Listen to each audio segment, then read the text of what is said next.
One thing's for sure, Eric Almirola fought all the way to the very checkered flag.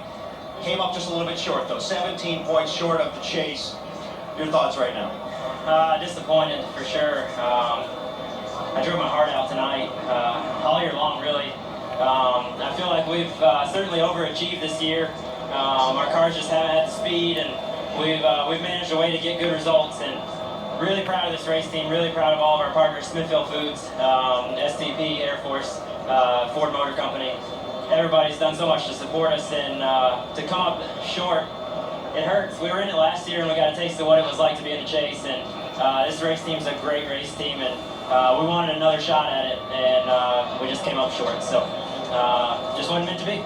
Your crew chief, Trent Owens, rolled the dice a little bit in that last pit stop. No fuel, but it put you in a position right there where you had a shot at that final restart. What were your thoughts at that moment? My thoughts were to drive us deep into turn one and push Kenseth out of the way and try and get the lead. But he fired really early, like 3 car lengths before the restart zone, which caught me and Logano off guard.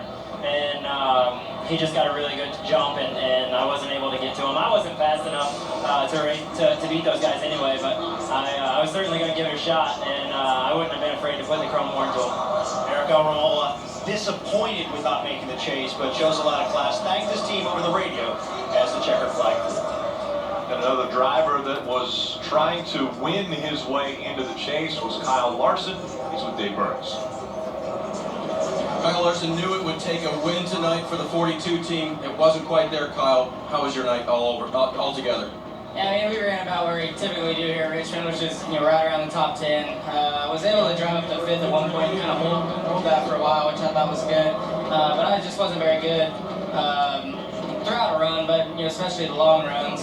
I don't think anybody was beating that Kenseth tonight. He was super fast. So disappointing we are in the chase. I think everybody on our team thought the 42 would definitely be in the chase to start the season the way we ended last year, but just wasn't the case this season. So we'll work hard these last 10 races to try and run strong for Target, get them a win, and you just work on being consistent. That's where we struggled pretty much all year long, is being consistent. So we'll work hard at that and try and like I said, finish strong. Thoughts of Kyle Larson did not make the chase tonight. Another disappointed driver, 16 happy ones though.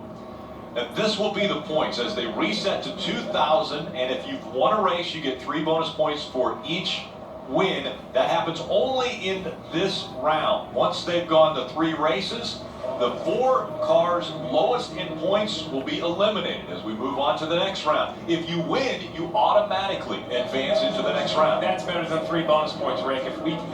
Nothing is more important in racing than winning. That's how we were all raised. That's what's important. That's why we get bonus points here, and that's why in the rounds of the chase, if you win, you advance. And one of the names on that list, Paul Menard, standing by with Dave. But I gotta believe, Rick, it's a pretty rough way to make it into the chase. How would you describe your evening? Yeah, Justin and I were just talking. We don't know if be happy or sad. It was such a bad race for us, but obviously very excited to be in the chase. It's a goal that we set at the beginning of the year, and everybody at RCR and the 27 guys and GCR, they work hard, and we've had a lot of good runs this year. Tonight just wasn't one of them, but we did what we had to do. You made it on the strength of 4 top 10s, a couple of top 5s in there. What you need to do now that you're in? Well, everything resets now, so Chicago's been a pretty good track for us, and I feel good about our intermediate track program. Man, we had a fast car tonight. It just burned the left front tire off after like 30, 40 laps, and we started going backwards. Try to figure out what happened there, but Chicago's a whole new animal, and it's a track I really enjoy. Okay, wipe the slate clean, just like the points. Yeah, pretty much. That's what we gotta do. All right, Paul Menard in the chase. Kelly? Clint Boyer as well. He did more than what he needed to get in. You'll go in as the 15th seed. Clint, with Michael Waltrip Racing closing his doors at the end of the year, what does it mean to get this team into the championship fight? Well, man, just to go through the year we've had, a lot of ups and downs here, a lot of downs, and then through the summer months, we shook things up and really catapulted the organization to get going and getting ourselves back in the swing of things in this championship hunt and the chase talk. So just super proud of Billy Scott, everybody, Dax, all the guys in the 5 Energy, Toyota, Brian Patty, he's gotten me to where we are. We made a crew swap there, but still he's he's a big part of this, just like everybody, all the other employees at MWR. We did this. Now we're in the chase.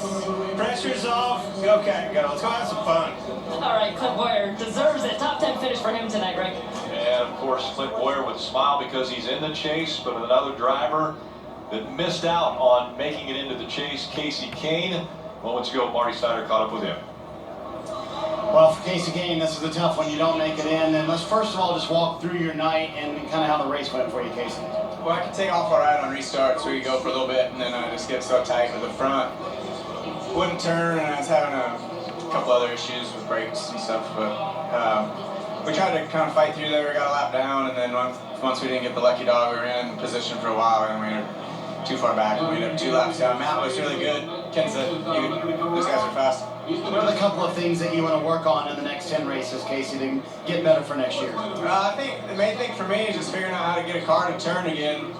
You know, I struggled all year to have front turn, and if I don't have that, I can't race. That's how I've been my whole life. So, you know, we'll just work on trying to get the cars to turn the way I need them to, and if we can't, then we'll keep running about 15. See you in Chicago next week. Okay.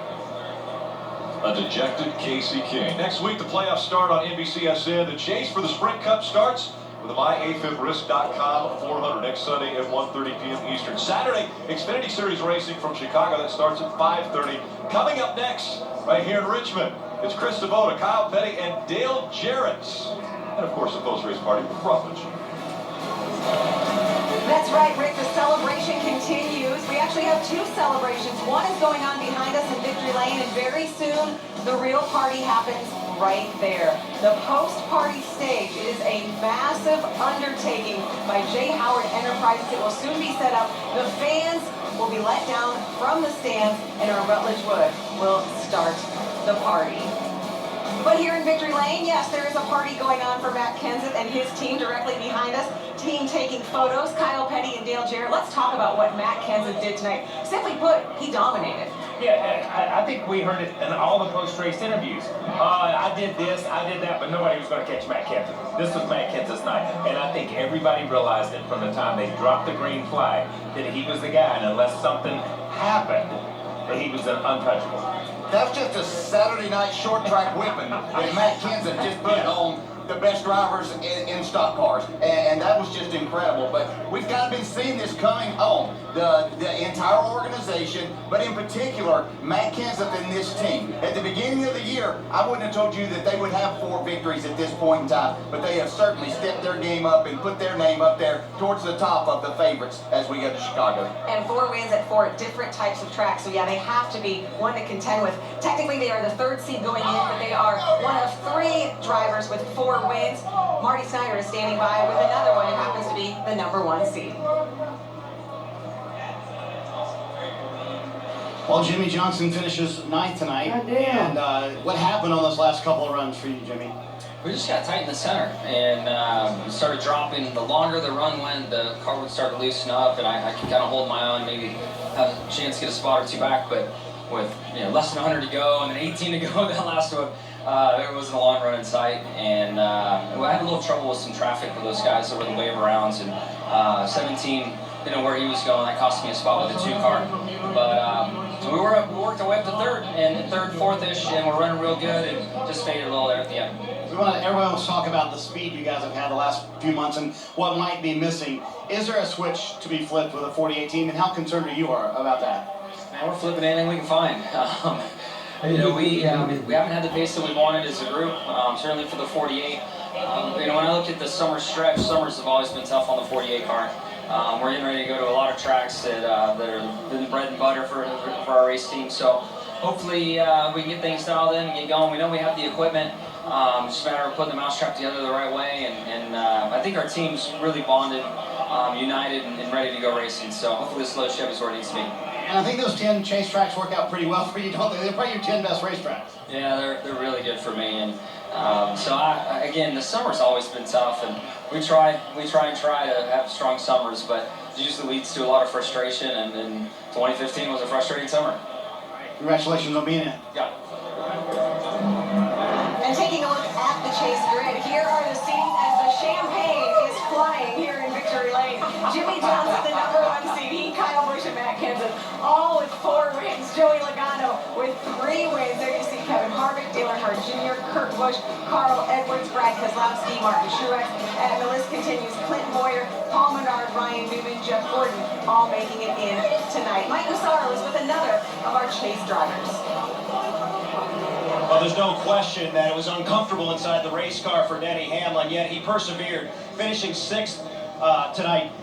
Icing up the knee right now. Obviously, there was some pain in the race car. How were you able to overcome it? Good race car for sure. You know, we had a bad stop there on that last stop and missed our adjustments a little bit, but you know, we didn't have anything for the 20. Could see the 18 most of the day, so I thought we had a 3rd, 4th place car.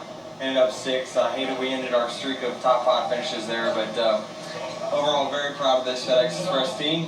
We just we got some fast Camrys right now. We just you know, we always seem to be right behind our teammates that win. So that's a good momentum though going into the chase, and I think that you know, we can go on a run here. So now you turn your attention to some really meaningful races. How are you going to deal with this in the next 10 weeks? Well, I think it'll be a lot better next week. You know, just three days out, really 4 nights out from when it happened, and anybody that's had it happen before knows that it's first week's pretty tough. So I think I'll start to rehab and everything this week, and try to get it stronger and make sure we're ready to make a chase run. Denny Hamlin certainly proving once again how tough he is behind the wheel of his race car.